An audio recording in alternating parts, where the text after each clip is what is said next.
Hello guys. तो आज हम देखेंगे rights of the patients.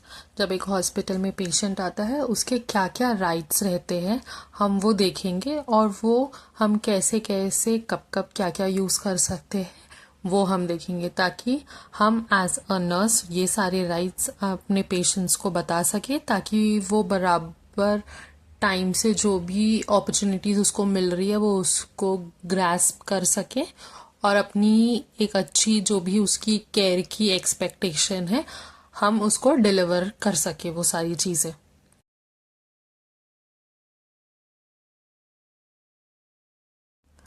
As a person ये उसका ह्यूमन राइट भी है, और एज अ कस्टमर ये, क्योंकि वो एक कंज्यूमर होता है हॉस्पिटल का, तो एज अ क्लाइंट ये उसका राइट भी है, ताकि वो निगोशिएट कर पाए और जो भी एक्सपेक्ट कर रहा है हम उसको अच्छे से डिलीवर कर पाए।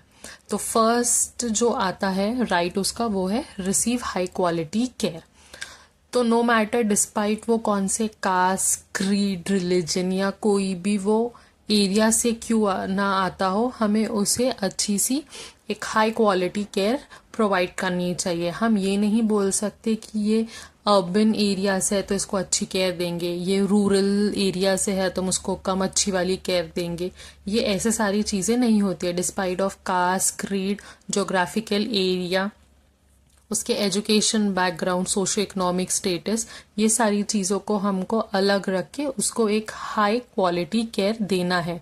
तो ये हर एक पेशेंट का राइट है ये जानने का कि उसको एक हाई क्वालिटी केयर प्रोवाइड की जाएगी।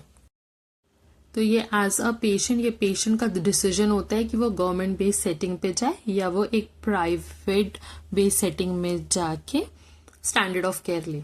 Second is right of information. तो जो भी हम केयर प्रोवाइड कर रहे हैं उसकी हर एक डिटेल इंफॉर्मेशन हमें पेशेंट को प्रोवाइड करनी चाहिए, since the time of admission till the time of discharge. जो भी प्रोसीजर या डायग्नोस्टिक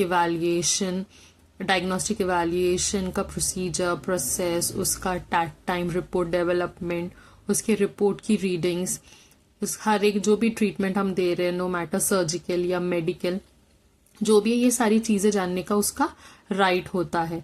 इसलिए मोस्ट प्रॉब्ली सर्जरी के टाइम पे हम कंसर्ट लेते हैं, या जो भी इन्वेसिव प्रोसीजर हम करते हैं हम पेशेंट का कंसर्ट लेते हैं। कंसर्ट का मतलब ये है कि हम उसको इन्फॉर्मेशन दे रहे हैं, और इन रिटर्न भी इन्फॉर्मेशन पूरी लिखी रहती है बुकलेट में, हम वो प्रोवाइड करते हैं पेशेंट को। और हेल्थ एजुकेशन के बहुत सारे ब्रोशर्स रहते हैं वो भी देते हैं, ताकि पेशेंट हमको विलिंगली अपना विल दे कि आप ये कर सकते हो। Then third is make, patient को राइट है अपने लिए डिसाइड करना। As a health care professional हमें उसे बहुत सारे ऑप्शंस देने हैं। अगर ऑप्शन दो ही एक बहुत जो भी बहुत अच्छा प्रॉफिटेबल है और सेकंड लीस्ट प्रॉफिटेबल है, हमें तभी भी दो ऑप्शंस देने चाहिए ताकि वो ईदर ऑफ देम एक चुन सके। Then next is maintain privacy. तो as a health care professional आपको प्राइवेसी देना है पेशेंट को, फिजिकली, मेंटली, वर्बली, हर तरह से, जिसको हम बोलते हैं एक term confidentiality. So no matter इधर अगर आपका पेशेंट आपका रिलेटिव भी हो, आप पेशेंट की कोर इन्फॉर्मेशन किसी और को नहीं दे सकते हो। बाजू वाला पेशेंट या आपके हेल्थ केयर मेंबर्स भी अगर वो असाइंड नहीं है तो आप अपने पेशेंट की इन्फॉर्मेशन अपने कलीग के साथ भी शेयर नहीं कर सकते हो। आपका डॉक्टर और जो भी वो लाइन ऑफ ट्रीटमेंट में इन्वॉल्व है वो पेशेंट के आप उन्हीं को दे सकते हो।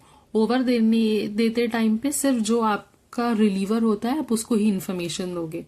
आप कहीं और प्रेमाइसेस में आप कोई और पेशेंट की हिस्ट्री डिस्कस नहीं कर सकते, वो इन्वेशन ऑफ प्राइवेसी में आता है। Then next is refuse participation. If in कोई डायग्नोस्टिक प्रोसीजर के टाइम पे अगर पेशेंट रिफ्यूज कर रहा है पार्टिसिपेशन, तो हमें उसको एक्सेप्ट करना है, और उसके जो भी आगे कॉन्सिक्वेंसेज है हम उसे वो एक्सप्लेन कर सकते हैं पेशेंट को। अगर फिर भी वो अवॉइड कर रहा है तो हम पेशेंट का कंसर्न ले सकते हैं, ये लिखे कि patient is refusing for treatment, and उसका साइन, डेट और टाइम के साथ ले सकते हैं, और उसको एक्सप्लेन करेंगे कि देखो अगर आप रिफ्यूज कर रहे हो पार्टिसिपेशन तो ये कॉन्सिक्वेंसेस हो सकते हैं। अगर पेशेंट के अंदर सेल्फ डिसीजन मेकिंग एबिलिटी है और वो केपेबल है तो हम एक्सेप्ट करेंगे, लेकिन अगर चिल्ड्रन बिलो 12 है तो हम पेरेंट्स का कंसर्न लेंगे। और अगर अनकॉन्शियस पेशेंट के टाइम पे भी जो नेक्स्ट ऑफ किन रहते हैं हम उसका डिसीजन लेते हैं। फॉर एग्जाम्पल अगर मैरिड है तो वाइफ या हस्बैंड का, and then children and then parents. Then next is file a complain as a patient. Just because मैंने प्रीवियसली बोला है कि पेशेंट एक हॉस्पिटल का कस्टमर होता है, लाइक कंज्यूमर। तो अगर उसको जो भी वो केयर के लिए आया है या जो भी सर्विसेज के लिए वो आया है उसको उतनी अगर लग रही है कि वो उतनी स्टैंडर्ड वाली नहीं है तो वो एक कंप्लेन फाइल कर सकता है। मे बी इंटरनल कंप्लेन हो सकती है to the higher management authority, या तो फिर वो लीगली भी कंप्लेन कर सकता है। There are different types of laws which are there in each constitution for the patients right, तो वो उसके वहां तक भी जा सकता है। या तो फिर अगर कोई माइनर कंप्लेन है तो वो लाइन ऑफ अथॉरिटी जो मैनेजमेंट लेवल पे लोग रहते हैं उनके पास भी कंप्लेन कर सकता है।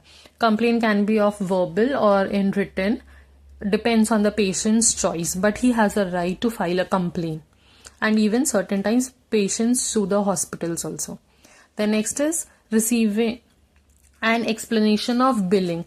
Up randomly, if you're for the consumable, if you're utilizing something, अगर वो पेशेंट बोल रहा है कि हमें जैसे like example 2 times, for example 2 times उसने मोशन पास किया था, तो आपने 2 बार डायपर गंदा हुआ होगा, तीसरा यूज किया होगा।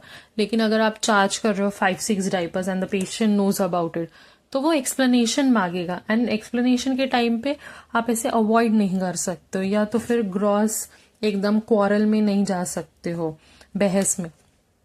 तो वो जो भी है उसको वो हक है बिल का एक्सप्लेनेशन मांगने का, और हमें भी ये है कि एज अ ड्यूटी, हमारी भी duty as a health care provider कि हमें उसे उस बिलिंग का एक्सप्लेनेशन दे। Then next is receive spiritual और moral support. So as individual हमें हर एक को मॉरल सपोर्ट देना है जो भी क्रूशियल टाइम पे वो रहता है। Since the admission, just because environment change हो जाता है, उसे पता चलता है कि वो उसे कोई डिजीज है, तो सबको इमोशनल ब्रेकडाउन होता है, तो ऐसे टाइम पे हमें उसे मॉरल सपोर्ट देना है। And next is spiritual support. If the patient is demanding कि हम इस रिलीजन में हमारा ये प्रैक्टिस होता है, so let the patient receive इस। मोस्ट प्रॉब्ली जो पैलेटिव और हॉस्पिस केयर के पेशेंट्स होते हैं, अगर वो बोल रहे हैं कि रोज हमारे स्पिरिचुअल लीडर्स आके एक प्रेयर ऑफरिंग करेंगे या हमारे इसमें ऐसे ऐसे रिचुअल्स होते हैं, तो let them practise. Even most probably before the surgery if patient is telling I want to perform spiritual prayer, कुछ है हमारे ट्रेडिशन में, so let them perform. There are most probably any idols वगैरह, तो अगर वो लेके आ रहे हैं तो लेट देम कीप इट।